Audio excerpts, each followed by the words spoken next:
పూరా లోకల్. ఇవాళ తెలంగాణ రాష్ట్రంలో రిజర్వేషన్లకు అడ్డుపడ్డ చంద్రశేఖరరావు, బండి సంజయ్, కిషన్ రెడ్డి, రామచంద్రరావు కాదు మన సవాలు, మన పోటీ మన సవాలు ఢిల్లీ మీద, నరేంద్ర మోడీ మీద, భారత ప్రభుత్వం మీద మనం సవాలు విసురుతున్నాం. నరేంద్ర మోడీ గారు ఎన్డీఏ ప్రభుత్వానికి జంతర్ మంతర్ చౌరస్తా నుంచి నేను సూటిగా సవాలు విసురుతున్నా. మా డిమాండ్ను ఆమోదిస్తారా, లేకపోతే మిమ్మల్ని గద్దె దించి ఎర్రకోట మీద 3 రంగుల జెండా ఎగరేసి, ఎర్రకోట మీద 3 రంగుల జెండాను ఎగరేసి మా నాయకుడు రాహుల్ గాంధీ గారిని దేశ ప్రధానమంత్రిగా చేసి 42% ఓబీసీ రిజర్వేషన్లను సాధించుకునే వరకు ఇక్కడ ఉన్న వాళ్ళు ఎవరు నిద్రపోరన్న మాట నరేంద్ర మోడీ గారికి నేను విజ్ఞప్తి చేస్తున్నా.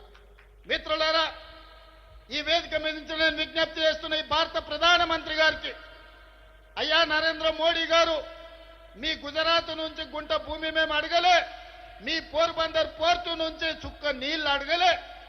మా తెలంగాణ రాష్ట్రంలో మా గడ్డ మీద మా బలైన వర్గాల సోదరులకు మేము 42% రిజర్వేషన్లు ఇచ్చుకుంటామంటే మీ గుజరాత్ వాళ్ళకు వచ్చిన కడుపు మంటేందని నేను అడగదలుచుకున్నా.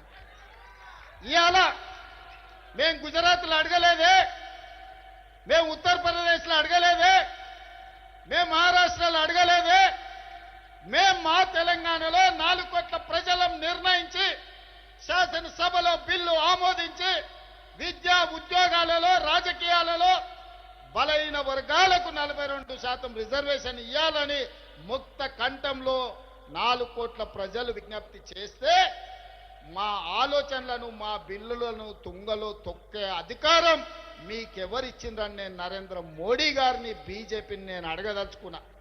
ఇవాళ నరేంద్ర మోడీ గారు మన బద్ధ శత్రు, మన బలైన వర్గాలకు న్యాయం చెయ్యాలన్న ఆలోచన ఆయనకు లేదు. ఆయన ఆలోచనలు ఎట్లా ఉన్నా సరే ఆయన మోచేతి నీళ్లు తాగే కిషన్ రెడ్డికి, రామచంద్రరావుకు, బండి సంజయ్కి ఏమైంది, పొయ్యకాలం వచ్చిందా అని నేను అడుగుతున్నా.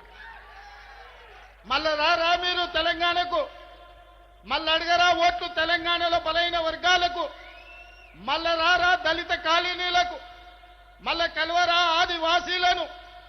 తెలంగాణ రాష్ట్ర ప్రజలతో మీ అవసరం తీరిపోయిందా, మీ బంధం తెగిపోయిందా? పేరు బంధం తెగిపోయిన తెలంగాణ రాష్ట్ర సమితి మీ పేగు బంధం కూడా తెలంగాణతో తెగిపోయిందా? మీరెందుకు మోడీతో అంటగాగుతున్నారు? ఇవాళ ఈ ధర్నాకు మీరెందుకు రాలేదు అని నేను బీఆర్ఎస్ వాళ్ళని అడుగుతున్నా.